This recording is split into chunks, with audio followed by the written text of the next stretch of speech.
की, भारत माता की, भारतीय जनता पार्टी जिंदाबाद, भारतीय जनता पार्टी जिंदाबाद, नरेंद्र मोदी जिंदाबाद,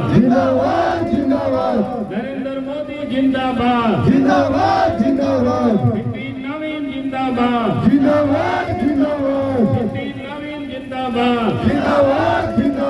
आदित्य साहू जिंदाबाद, आदित्य साहू जिंदाबाद। चलिए बहुत बहुत धन्यवाद। आज के यहाँ कार्यक्रम में उपस्थित और इस जिला के अध्यक्ष श्री सुमित सरन जी और हम सब लोगों के बीच यहाँ उपस्थित प्रदेश के उपाध्यक्ष और इस दुमका लोकसभा क्षेत्र से रहे पूर्व सांसद श्री सुनील सोरेन जी और मंच पर यहाँ उपस्थित जामा से विधायक रही और भारतीय जनता पार्टी के नेत्री श्रीमती सीता सोरेन जी और यहाँ पर उपस्थित सारठ से विधायक रहे और पार्टी के जुझारू नेता श्री रणधीर सिंह जी और नाला विधानसभा क्षेत्र से विधायक रहे और झारखंड सरकार में मंत्री रहे श्री बटोल झा जी और जामतक नाला से चुनाव लड़े श्री माधव महतो जी और मंच पर यहाँ उपस्थित सुरेश राय जी, आशा जायसवाल जी, मिश्रा जी, सुजाता जी और हम ममता जी इधर बबीता कौन बोल और आशा गुप्ता तो बोल दिए थे और संजय तरुण गुप्ता जी और मंच पर उपस्थित और बहुत सारे लोगों का नाम नहीं ले पा रहा हूँ और मंच पर उपस्थित और यहाँ उपस्थित तमाम भारतीय जनता पार्टी के नेता और कार्यकर्तागण और इस सभा में उपस्थित बहनों और भाइयों प्रेस के साथ आज इस मौसम में, खेती की मौसम में आप सब ने पूरे एक दिन छोड़ करके अपने खेत खलिहान को छोड़ करके आज यहाँ उपस्थित हुए।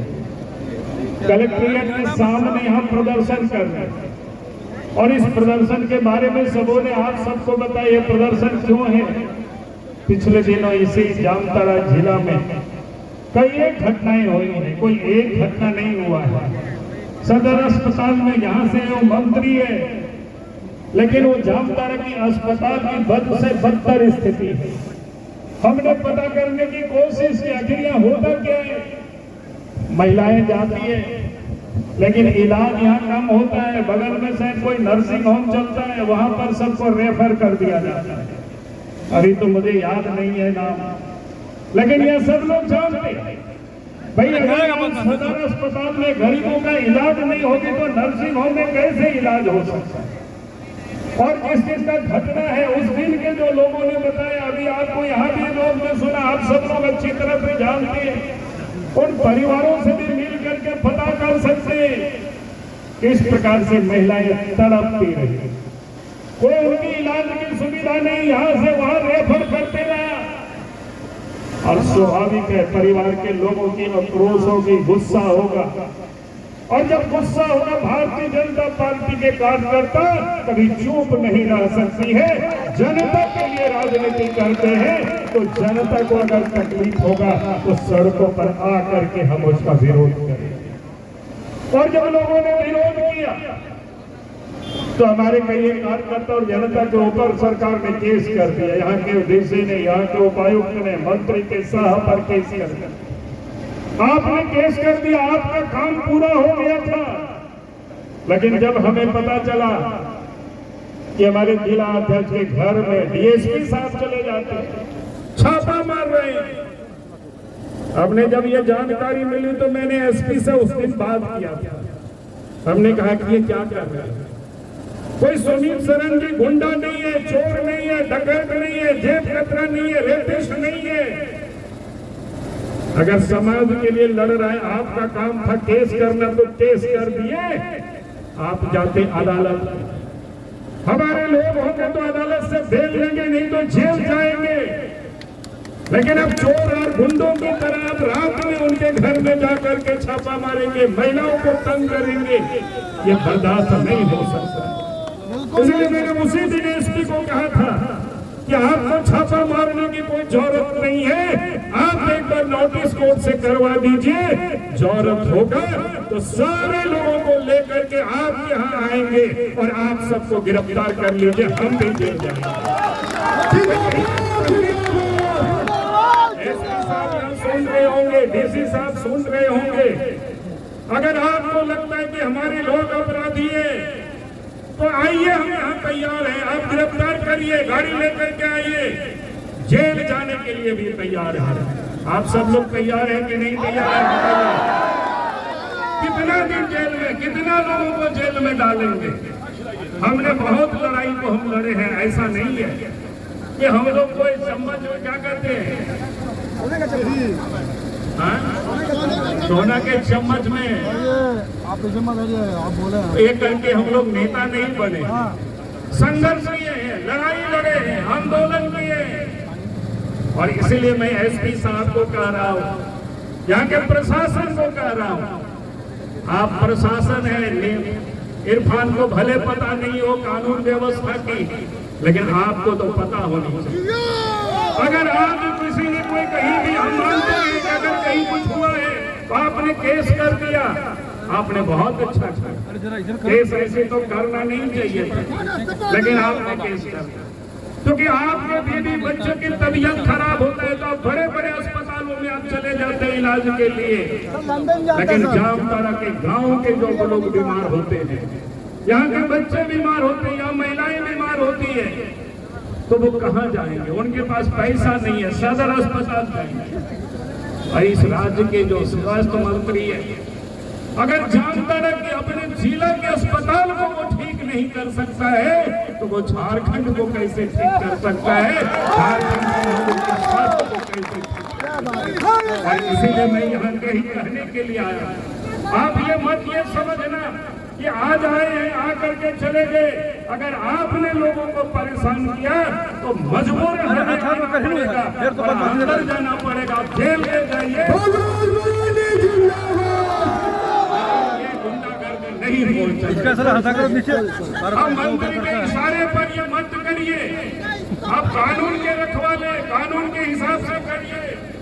अगर आपने कानून को देख करके नहीं काम किया तो आपने देखा किसी सरकार में कई एक अफसर, कई किसी भी जेल लोगों को जाना पड़ा और कई एक लोग उस लाइन में भी है, कई एक प्रकार की गड़बड़ियां हुई है, जांच चल रही है। तो इसलिए मैं आप सब लोगों से यही मैं यहाँ कह रहा हूँ, आप सबसे यही कहने के लिए मैं आज आया था कि जिस प्रकार से ये सरकार है, उस सरकार पे अगर उससे लड़ाई हमें लड़नी होगी और उस लड़ाई के लिए हम सब लोगों को तैयार रहना है, यही मैं आज आप सब लोगों से निवेदन करता हूँ। और आज जो सरकार के यहाँ स्वास्थ्य मंत्री है, मैं आपको बता रहा हूँ किस प्रकार से लूट रहे हैं, कैसे अपने लोगों को लाभ पहुंचाने का काम सिर्फ करते हैं, नियम कानून को ताक में रख करके। जब इस प्रदेश में इनके स्वास्थ्य मंत्री बनने के पहले दूसरे स्वास्थ्य मंत्री हुआ करते थे, जो 108 की जो एम्बुलेंस चलता है स्वास्थ्य की, किसी और कंपनी को काम दिया गया था। लेकिन जब ये स्वास्थ्य मंत्री बने इरफान, तो इन्होंने क्या किया, उस कंपनी की जो रद्द करके और इनकी अपनी चहेते कंपनी को, बट्टा के कंपनी को पूरे काम सौंपूर्द कर दिया। उनकी ये दोस्त, उनका भी नाम है इरफान आलम, और उनकी सेवा कोई संतोषजनक नहीं रहा।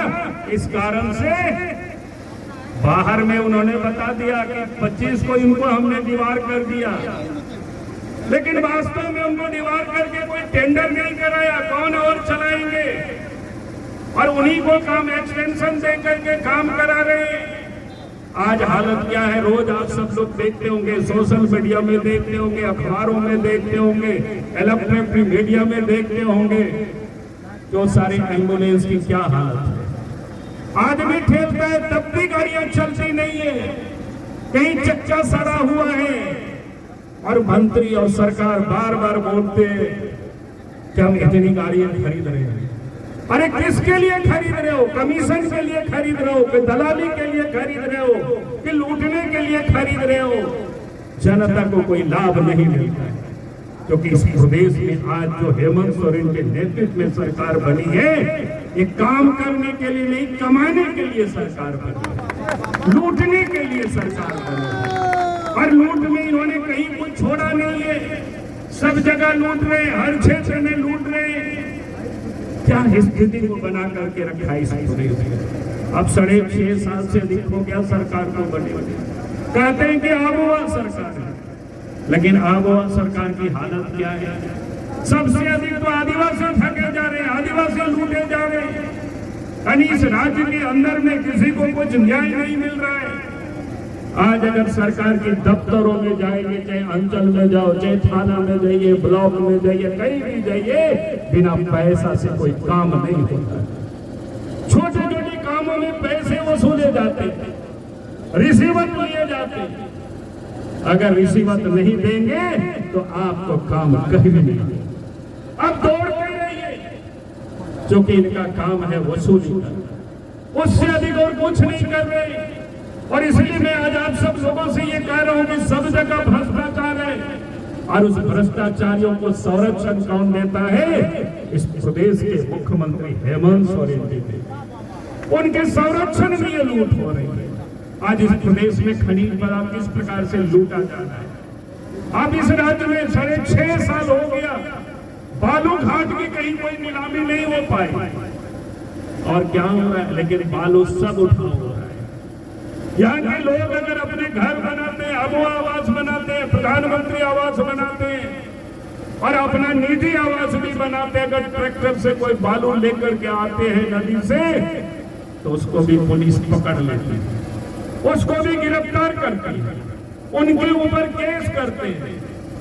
लेकिन बड़े बड़े जो पटना से, कलकत्ता से, दिल्ली से जो बड़े बड़े माफिया है, बालू के माफिया है, वो सब यहाँ से बालू लेकर के जाते हैं। सरकार के खजाना में पैसा आता नहीं है, लेकिन हेमंत सोरेन के खजाना में उनके तिजोरी वो खाता है।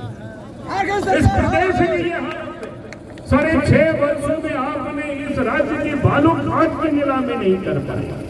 हमने विधानसभा में भी सरकार को कहा कि आपका जब तक नीलाम नहीं होता है, बालू घाट को फ्री कर दीजिए झारखंड के निर्माण के लिए, ताकि कोई किसी को पकड़े नहीं। लेकिन वो करेंगे नहीं। कभी कहते हैं आपको पंचायत में मुखिया जी आपको क्या करते हैं, चलान देते, लेकिन आज हालत क्या है? आज तो कॉन्ट्रैक्टर लोग मिलते हैं, बता रहे हैं कि सब काम बंद पड़ा हुआ है। हमने पूछा कि क्यों बंद पड़ा हुआ है? कॉन्ट्रैक्टर ने क्या बताया? बोला कि आप सरकार कहती है मिट्टी का चलान। अब मिट्टी का चलान कहाँ मिलेगा ये पता नहीं, बालू कहाँ है, बालू का चलान कहाँ मिलेगा ये भी कहीं कोई व्यवस्था नहीं है। विभाग के लोग हाथ उठाते, क्या इसी सरकार निर्णय करती है? क्योंकि इनको काम करना नहीं है, काम कराना नहीं है, कमाने में लगे हुए, लुटाने में लगे हुए। इन 6.5 वर्षों में पत्थर की खदानों के भी लीज इन्होंने ली, क्योंकि आज इस प्रदेश के अंदर में इलीगल सब काम चल रहा है। चाहे पत्थर की खदान हो, चाहे बालू हो, चाहे आयरन ओर की खदान हो, चाहे आपका कोयला हो, सब जगह इलीगल काम चल रहा है। मैं एक दस्तावेज आपके सामने रखना चाहता हूँ। आप इस देश के अंदर में जो बगल में पड़ोस में राज्य उड़ीसा है, वहां पर 45 ऐसी खदान का नीलामी हुआ है इन 6 वर्षों में, लेकिन यहाँ मात्र 3 हुआ है। जबकि हमारे प्रदेश के अंदर में देश की 40% खनिज संपदा है, लेकिन झारखंड को पिछले साल मात्र 22,000 करोड़ रुपया की रॉयल्टी खनिज से मिला। लेकिन वहीं जब उड़ीसा को हम देखते हैं, छोटा सा राज्य है, 17% ही वहाँ खनिज है संचित भंडार का, लेकिन वहाँ 45 खदानों की नीलामी हुई, 44,000 करोड़ रुपया साल में वहाँ आ रहा है। तब ये विकास का काम होता है, क्योंकि यहाँ तो ये जनता की ये विकास का काम नहीं करते, ये अपने विकास का काम करते हैं। कोयला की अब किस प्रकार से लूट हो रही है। पिछले दिनों यही नाला में आप देखते हो जहाँ विधानसभा के अध्यक्ष होते वहां भी फंस गया था खदाने, वहां भी लोग मर गए थे, किसी से छुपा हुआ नहीं है। लेकिन इन लोगों को इसकी कोई चिंता नहीं है, इनको तो इलीगल काम कराना है। भाई आप लीगल काम कराओ, क्या दिक्कत है, लेकिन ये लीगल काम कराना नहीं चाहते। और इसीलिए मैं आज आप सब लोगों से यही नहीं कहने के लिए आया हूं। अब इस प्रदेश में किस प्रकार से भ्रष्टाचार है, आपका कोई काम नहीं हो रहा है, सब जगह सब क्षेत्रों में लूट मची हुई है। और अभी आप देख रहे होंगे डेवलपमेंट का काम होगा। जब से ये 6.5 वर्षों से ये सरकार बनी है, पिछले बार तो ये भी विधायक थे रणधीर सिंह जी, सिर्फ जब चुनावी वर्ष था उस समय सड़क का काम शुरू हुआ और चुनाव जैसे समाप्त हो गया वही काम अब पूरा नहीं हो रहा है। अब पूरे 6 वर्षों में आज न गांव में कोई सड़क है, चलने लायक नहीं। इसकी सरकार को कोई चिंता नहीं है। आज गांव में देखेंगे आने जाने की रास्ता में कहीं नदी नाला में पुल पुलिया के अभाव में परेशानी है, उसको भी दूर करने की सरकार को चिंता नहीं है। आए दिन आप देखते होंगे किस प्रकार से मरीजों को लोग खाट में लेकर के लंबी दूरी तक लोगों को लेकर जाना पड़ता है, वहां तक एम्बुलेंस नहीं पहुंच सकता है। अब बेचारा लोग खड़े, अगर किस काम की सरकार है, सरकार को डेवलपमेंट से कोई मतलब नहीं है। गांव की सड़कें कैसे बने, नदी नाला में पुल कैसे बने, लोगों के जीवन ये कैसे सुधरे, इसकी सरकार को कोई चिंता नहीं है। अपने तिजोरी को भरने में अभी आप देखे होंगे लड़का लोग अखबार में आ रहा है, सोशल मीडिया में देखे होंगे रांची में लोग धरने पर बैठे हुए, नौजवान छात्र बैठे हुए, पहले भी लोग बैठे हुए थे, लगातार आंदोलन करते, लेकिन सरकार सुनती नहीं है। ये सरकार जब बनी थी 19 में, पहली बार जब 2019 के दिसंबर में हेमंत सोरेन जी जब राज्य के मुख्यमंत्री बनते तो 2020 में उन्होंने एक नियम बनाया था, अपने ही बनाया नहीं। उन्होंने कहा था कि जीपीएससी में, जेसीसी में कोई भी बच्चे एग्जाम देने के लिए बैठेंगे, पास करे या फेल करे, उसकी सारी कॉपी को नेट में डाल देंगे ताकि हर बच्चा उसको देख सके। लेकिन क्या इस राज्य में 2 एजेंसी है जहां सरकारी कर्मचारियों की और पदाधिकारियों की नियुक्ति होता है, उसमें वो एग्जाम लेते हैं। एक तो जेसीसी है, झारखंड कर्मचारी चयन आयोग, और दूसरा GPSC, Jharkhand public service commission. लेकिन आप याद करिए हेमंत सोरेन की राज्य में जितनी बड़ी बड़ी बोलते हैं उतनी ही ये गड़बड़ करते हैं। इन्होंने 2 एजेंसी को, एक जीपीएससी के लिए, एक जेसीसी के, और बड़ा मिल करके इस प्रकार से लोग करते हैं। पिछले दिनों जेसीसी में आपने देखा जब कर्मचारी चयन आयोग का एग्जाम हुआ, कई एग्जाम उन्होंने कंडक्ट किया, लेकिन सारे एग्जाम विवादों में। जो आचार्यों के एग्जाम हुआ था उस समय इन्होंने क्या किया, उन बच्चों को रिजल्ट देने के क्या करते, पास कराने के लिए पैसे लेकर के कुछ बच्चों को नेपाल में ले जा करके रखवाया, कुछ बच्चों को बिहार में रखवाया, कुछ बच्चों को बंगाल में रखवाया, और कुछ बच्चों को झारखंड के कई होटलों में रखवाया। और थोड़ा मोड़ा बच्चे नहीं थे, 1700 की संख्या में बच्चे थे। अब एक बार जब एग्जाम कैंसिल हुआ था, दोबारा जब वो कर रहे थे, तो हेमंत सोरेन जी ने और आयोग ने किस प्रकार से काम किया था। जब बच्चे लोगों को जहां से रटवा करके एग्जाम केंद्र तक पहुंचा दिया गाड़ी से, और जब अंदर घुस गया तो नेट बंद कर दिया। दुनिया को क्या बताया, नौजवानों को क्या बताया, छात्रों को क्या बताया कि नेट को हमने इसलिए बंद किया है ताकि कोई लोग गड़बड़ नहीं कर सके, पर्ची लीक नहीं हो सके। लेकिन हेमंत सोरेन जी, आयोग ने क्या किया था आपको अच्छी तरह से पता है।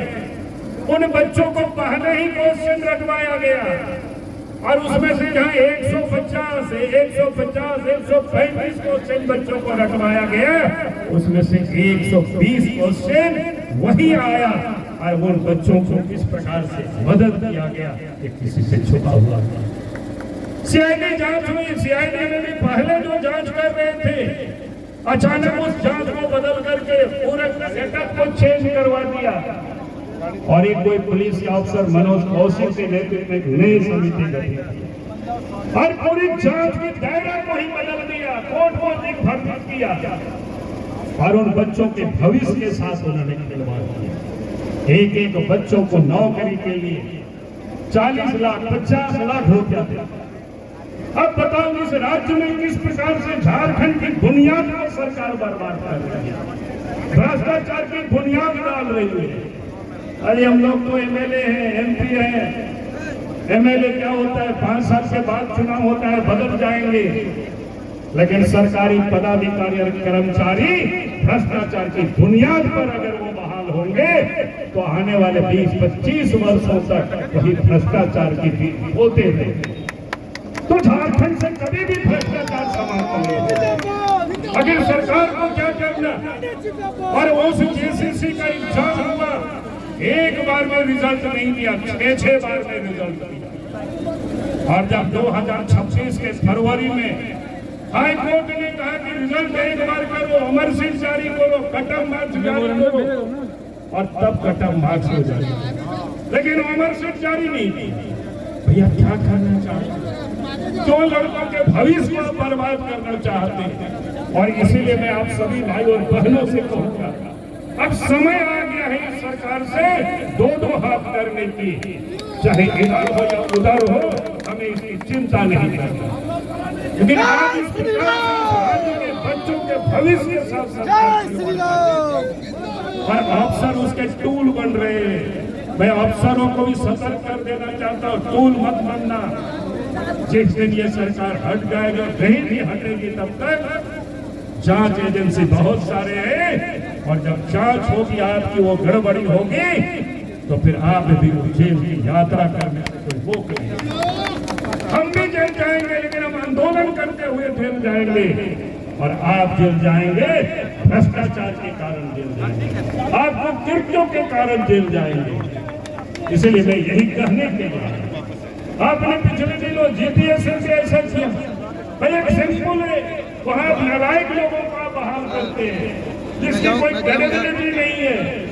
अब वैसे लोगों को अध्यक्ष बनाएंगे, वैसे लोगों को सदस्य बनाएंगे, और बाद में सीआईडी देख करके आप कहेंगे ये लोग अच्छा जांच कर रहे हैं। भाई कौन सा सीआईडी जांच करेंगे?